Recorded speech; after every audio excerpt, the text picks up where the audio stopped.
Tu n'auras pas trouvé, déjà? Non, j'ai dit, si on avait à choisir, ça aurait été un beau paragraphe. Ça aurait été un beau paragraphe, mais j'essaie de le faire de la semaine, que ce soit plus frais, là. OK, on est rendu au 31 mars, on a dit. Alors, cher Kitty, il fait encore assez froid et la plupart des gens sont sans charbon depuis un mois. Tu te rends compte? On est réchauffé par l'optimisme que nous cause le front russe. Les nouvelles sont sensationnelles. Je ne me lance pas dans la politique, mais je vais te dire quand même où ils en sont. Les Russes se trouvent juste en face du GQG allemand et s'approchent de la Roumanie par le Prut. Ils sont près d'Odessa. On s'attend chaque soir à un communiqué spécial de Staline. Tout Moscou retentit de salve. Je pense que la ville en tremble. Ça doit leur rappeler le siège, cette façon de montrer leur joie. La Hongrie est occupée par les Allemands et il y a encore 1 million de Juifs qui, sans doute, vont y passer eux aussi. On patine un peu moins sur Peter et moi. Nous sommes de grands amis tous les deux, toujours ensemble autant que possible et parlant de tout et de tous.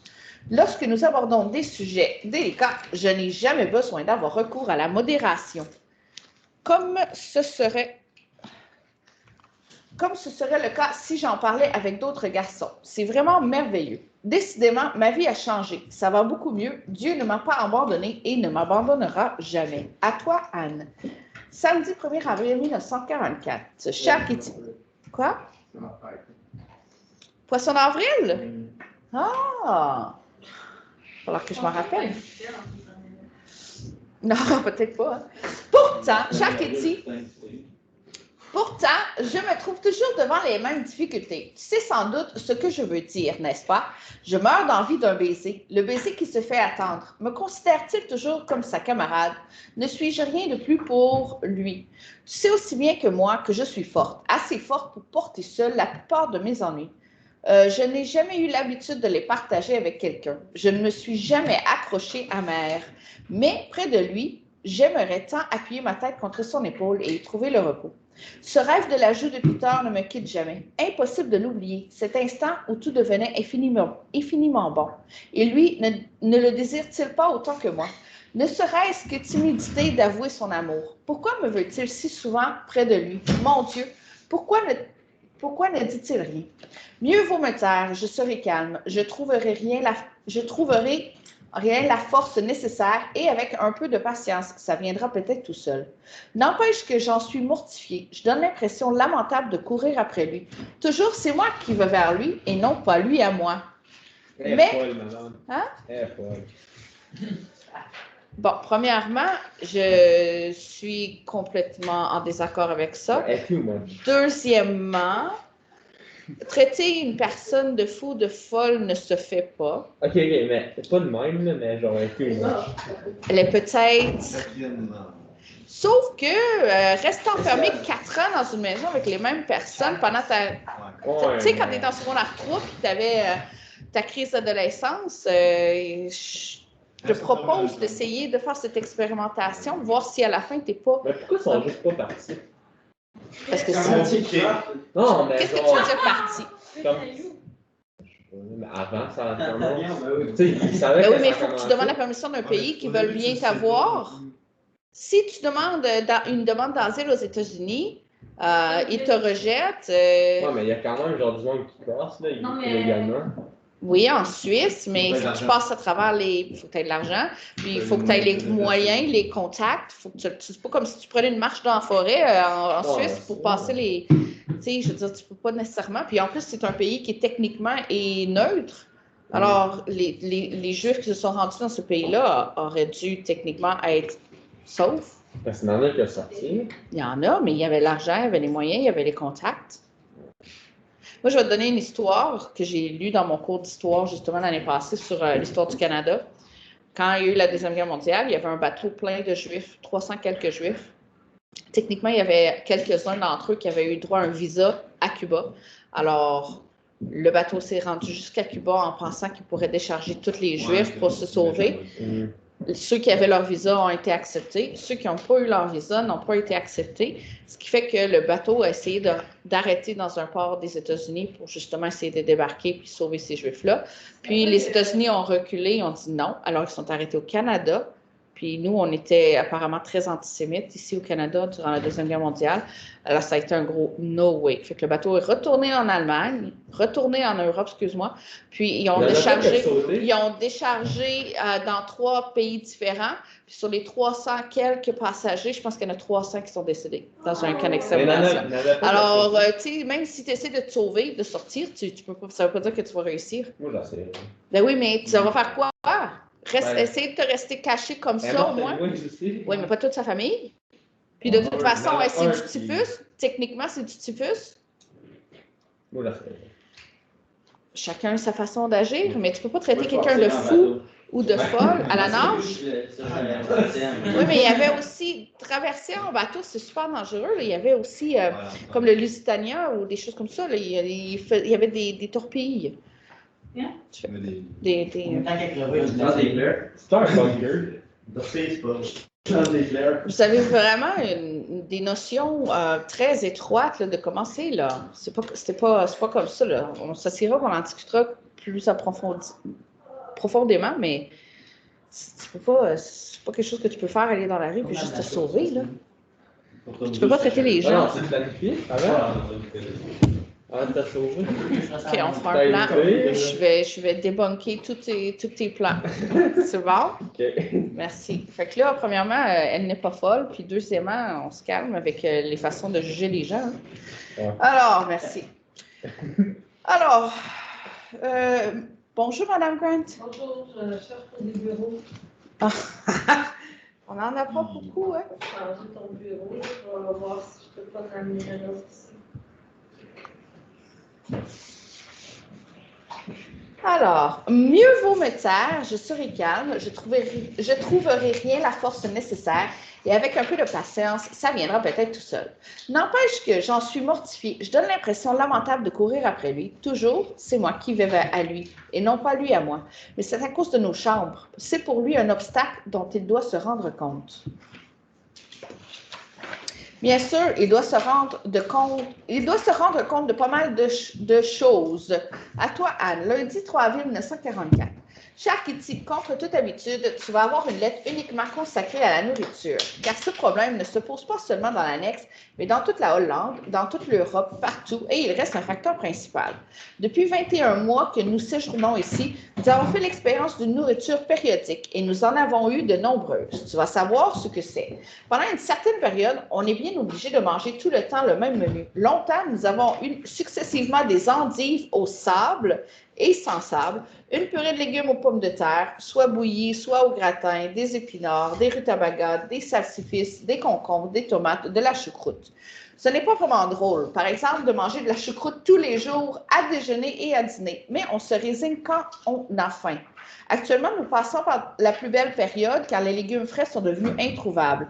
Nos déjeuners de cette semaine se composent de haricots rouges, de pois cassés, de pommes de terre en boulettes de farine ou de pommes de terre tout court, de navets et de carottes pourries.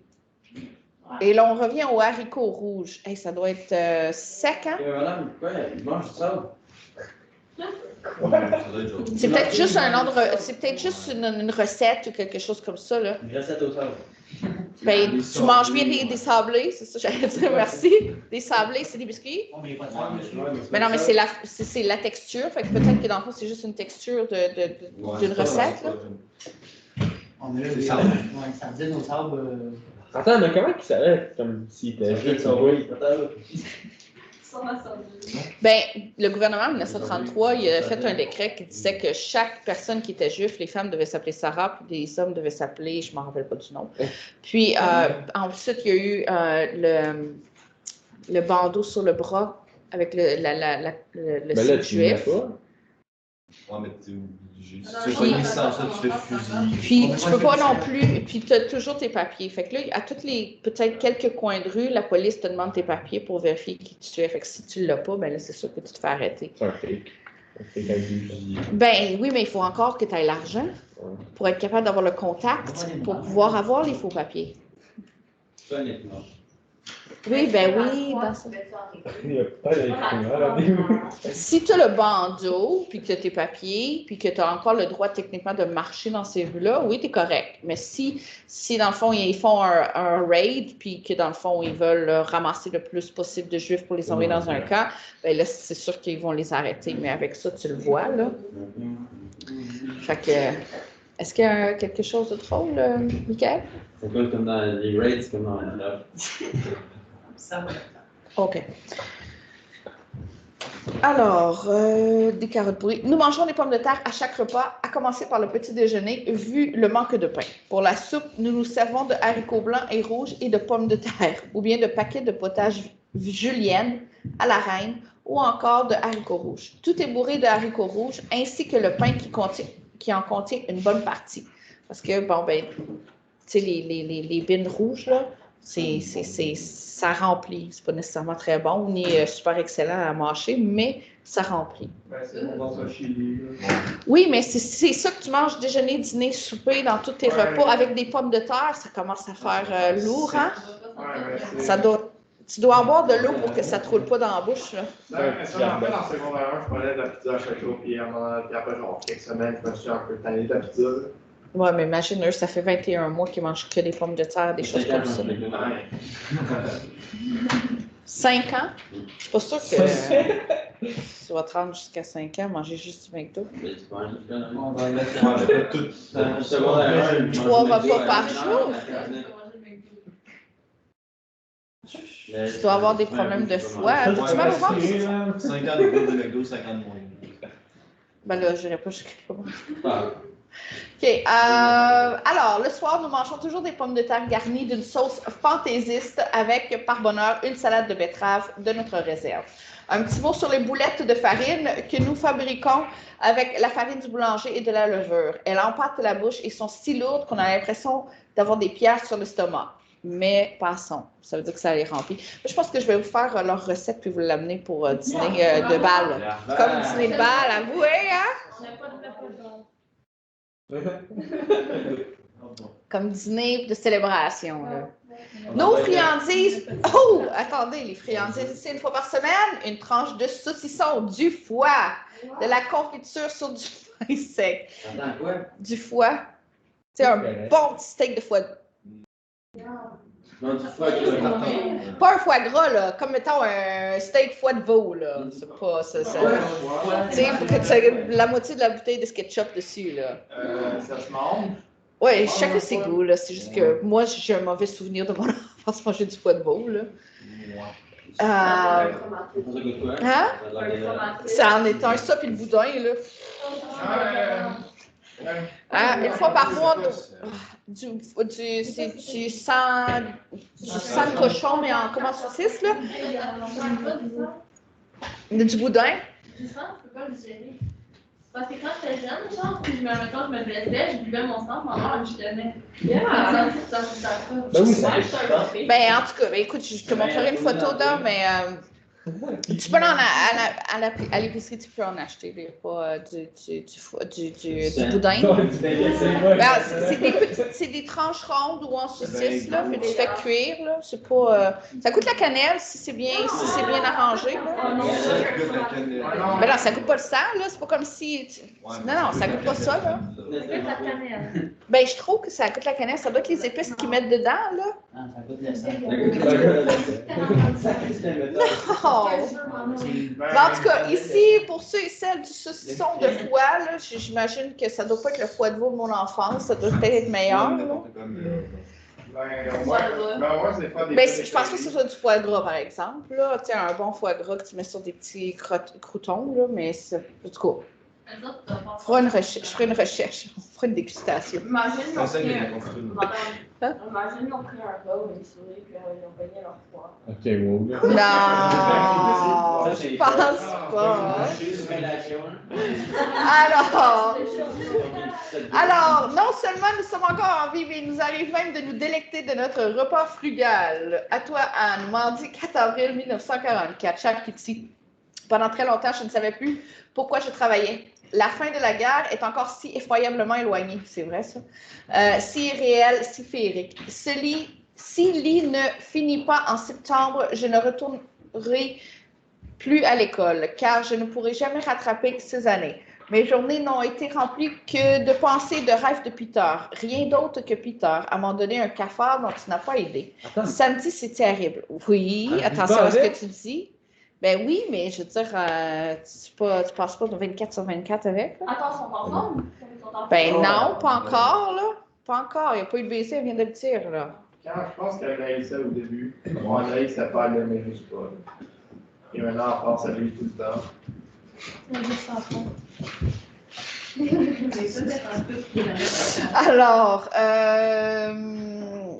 samedi, c'était terrible. Chez Peter, j'ai passé mon temps à retenir mes larmes. Peu après, j'ai ri avec un Van Damme égayé par le punch au citron, m'excitant moi-même d'une gaieté nerveuse. Mais aussitôt seule, j'ai donné libre cours à mes pleurs, pas tout de suite. Après avoir mis ma chemise de nuit, je me suis laissée glisser par terre et j'ai fait ma prière, longue et intense. Ensuite, je me suis écroulée et j'ai pleuré. Un grand sanglot m'a ramenée à moi et j'ai fait cesser mes larmes. Ouh, c'est un beau paragraphe, ça, un petit peu. Ben, je vous dis vos dictées. Pourquoi je vous entends chialer? C'est des compliqués. Ah, j'ai trouvé, j'ai fait ça. You, parle ici. parle. Mais aussitôt seule, j'ai donné libre cours à mes pleurs, pas tout de suite, 2 points. Après avoir mis ma chemise de nuit, virgule, je me suis laissée glisser par terre, j'ai fait ma prière, virgule, longue et intense, virgule. Ensuite, je me suis écroulée, j'ai pleuré, point. Un grand sanglot m'a ramené à moi, virgule, et j'ai fait cesser mes larmes, virgule, pour qu'on ne m'entende pas. Puis j'ai essayé de reprendre courage, virgule, me disant, 2 points, ouvrez les guillemets, il le faut, il le faut, il le faut, 3 petits points, fermez les guillemets. Oui, c'est quand même un beau paragraphe. Non. Non, non. Complètement combattu par ma... Ben non, même pas tout ça, non? C'est comme à peu près. Ça commence ça? Non. Oh, ah. Même si tu relisais le paragraphe 2 fois. Alors, complètement combattu par ma position recroquevillée, beau mot, recroquevillée, virgule. Je me suis couchée, point, virgule. Il était près de 11h30, point. C'était fini, point. Écoute, tu lèves ça? Ça a commencé à mettre. Mais nous. Oui, Bon, mais... bon. Mes journées ont été remplies. Et maintenant, c'est tout à fait fini. Il s'agit de travailler pour ne pas rester ignorante, pour avancer, pour devenir journaliste, car c'est ce que je veux. Je suis sûre de pouvoir écrire, d'en être capable. Quelques-unes de mes nouvelles, ça peut aller. Mes descriptions de l'annexe ne manquent pas d'humour. Il y a des passages éloquents dans mon journal. Chut. Mais savoir si j'ai du talent. Mes meilleurs contes de fées est Eva's Dream. Le rêve d'Ève. Je ne sais absolument pas où j'ai été chercher ça, c'est le comble. Caddy's Leven, la vie de Caddy, n'est pas sans qualité par-ci par-là, mais l'ensemble ne rime à rien. Ici, je suis ma seule critique et la plus sévère. Je me rends compte de ce qui est bien ou mal écrit. Ceux qui n'écrivent pas n'en connaissent pas les merveilles. Autrefois, je regrettais toujours de ne pas savoir dessiner. Mais maintenant, je suis aux anges de pouvoir au moins écrire. Et si je n'ai pas assez de talent pour devenir journaliste ou pour écrire des livres, eh bien, je pourrais toujours le faire pour moi-même. Je voudrais avancer, faire quelque chose. Je ne peux pas m'imaginer vivre comme mère, Madame Van Damme et toutes ces femmes qui font leurs devoirs et seront oubliées plus tard. Wow, une féministe de son temps. En plus d'un mari et des enfants, j'aurais besoin de me vouer à autre chose. Je veux continuer à vivre même après ma mort. C'est pourquoi je suis reconnaissante à Dieu qui, dès ma naissance, m'a donné une possibilité, celle de me développer et d'écrire. Donc, d'exprimer tout ce qui se passe en moi. En écrivant, je me débarrasse de tout. Mon chagrin disparaît et mon courage renaît. Mais voilà la question capitale. Serais-je jamais capable d'écrire quelque chose de grand? Pourrais-je jamais devenir journaliste ou écrivain? Je l'espère, je l'espère tellement, car en écrivant, je peux tout fixer, mes pensées, mon idéalisme et mes fantaisies. Il y a longtemps que je n'ai plus travaillé sur Caddy's Leven. Quoique j'en vois très bien la suite, ça a mal marché en travaillant. Pas moyen d'avancer. Je n'en viendrai peut-être jamais à bout. Cette histoire trouvera peut-être sa fin dans la corbeille à papier ou dans le poêle. Ça me fait mal au cœur, mais en réfléchissant bien, à 14 ans, on a trop peu d'expérience pour se lancer dans la philosophie. Donc, en avant avec un nouveau courage, ça viendra quand je suis décidée à écrire. Alors, pour le restant de la période, vous avez page 21, 20-21 ou 21-22 que j'ai écrit, 21-22, à terminer dans votre cahier, c'était terminé en devoir. Je suis supposée le ramasser vendredi, j'ai complètement oublié de ramasser. Alors, ce vendredi, c'est sûr que je vais corriger toutes les pages 19, 20, 21, 18, 19, 20, 21. Je suis sûre que l'année passée, puis cette semaine. Alors, c'est ce que... Ouais. Fait que là, c'est 20-21 à faire, ou 21-22? 21-22, c'est ça. Puis ensuite, je pense qu'on a presque terminé le cahier au complet. En plus, on a presque fini le livre. Alors, ça va bien aller. Qu'est-ce qu'il y a comme question? Pardon? Excuse-moi? Puis, Puis jaune? Non, c'est pas puis